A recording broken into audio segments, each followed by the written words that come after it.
Sahabat dan saudaraku, mari menggunakan waktu mempelajari firman Tuhan hari ini.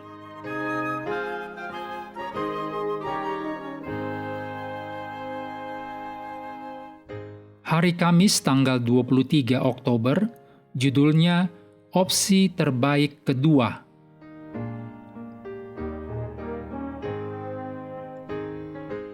Kita mulai dengan doa singkat yang didasarkan dari Yosua 23 ayat 10. Sebab Tuhan Allahmu, dialah yang berperang bagi kamu, seperti yang dijanjikannya kepadamu. Amin.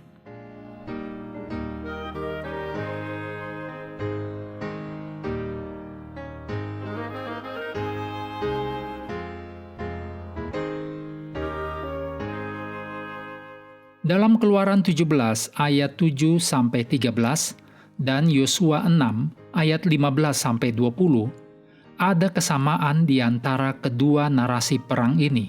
Juga ada perbedaannya. Pertama kali Israel berperang setelah keluar dari Mesir dicatat dalam Keluaran pasal 17, di mana orang Israel mempertahankan diri melawan orang Amalek. Bangsa Israel telah menyaksikan kemahakuasaan Allah dalam menghukum bangsa Mesir dan menuntun bangsa Israel menuju kebebasan. Kita telah melihat bahwa rencana awal Allah bagi bangsa Israel tidak mencakup peperangan melawan bangsa lain, yang ditulis dalam Keluaran 23 ayat 28 dan Keluaran 33 ayat 2. Namun, tak lama setelah pembebasan mereka dari Mesir, bangsa Israel mulai bersungut-sungut dalam perjalanan, di mana ditulis dalam Keluaran 17 ayat 3. Bahkan mempertanyakan kehadiran Tuhan di tengah-tengah mereka. Pada saat itulah orang Amalek datang untuk berperang melawan orang Israel. Hal ini tidak terjadi secara kebetulan. Tuhan mengizinkan orang Amalek untuk menyerang Israel agar mereka dapat belajar untuk percaya kepadanya lagi. Tanpa mengorbankan prinsip-prinsipnya, Tuhan turun ke tingkat di mana umatnya berada, terus memanggil mereka kembali ke rencana yang ideal, yaitu kepercayaan yang penuh dan tanpa syarat pada campur tangan ilahi. Faktanya, hukum peperangan yang ditulis dalam Ulangan 20 baru diberikan setelah 40 tahun pengalaman di padang gurun yang juga disebabkan oleh ketidakpercayaan bangsa Israel. Keadaan yang baru menuntut strategi yang baru, dan pada saat itulah Tuhan mengharuskan Israel untuk memusnahkan bangsa Kanaan secara total. Ditulis dalam Ulangan pasal 20 ayat 16-18. Selain kenyataan bahwa perang menjadi suatu keharusan bagi bangsa Israel, perang juga menjadi ujian bagi kesetiaan mereka kepada Yahweh.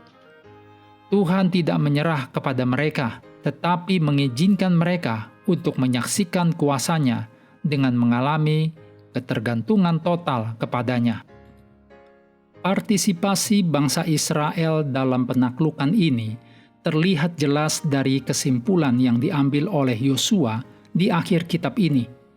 Di sini, orang Kanaan dikatakan telah berperang melawan orang Israel. Ditulis dalam Yosua 24 ayat 11. Meskipun runtuhnya tembok Yeriko merupakan hasil dari mujizat ilahi, namun bangsa Israel harus secara aktif terlibat dalam pertempuran dan menghadapi perlawanan keras kepala dari penduduk kota tersebut.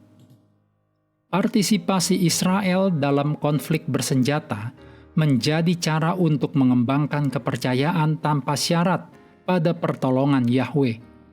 Namun, Israel selalu diingatkan. Ditulis dalam Yosua 7 ayat 12 dan 13, juga Yosua 10 ayat 8, bahwa hasil dari setiap pertempuran pada akhirnya berada di tangan Tuhan, dan satu-satunya cara mereka dapat mempengaruhi hasil dari konflik militer adalah melalui sikap iman atau ketidakpercayaan mereka terhadap janji-janji Tuhan. Pilihan ada di tangan mereka sendiri.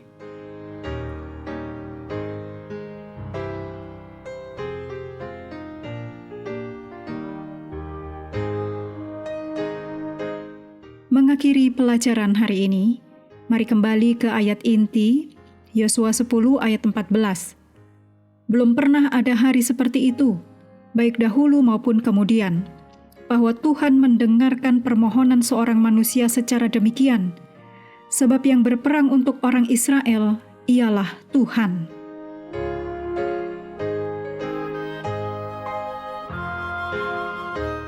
Sahabat juga perlu melengkapi waktu untuk bersekutu dengan Tuhan setiap hari dengan bacaan Alkitab sedunia. Percayalah kepada nabi-nabinya yang melanjutkan dari Yosua pasal 3.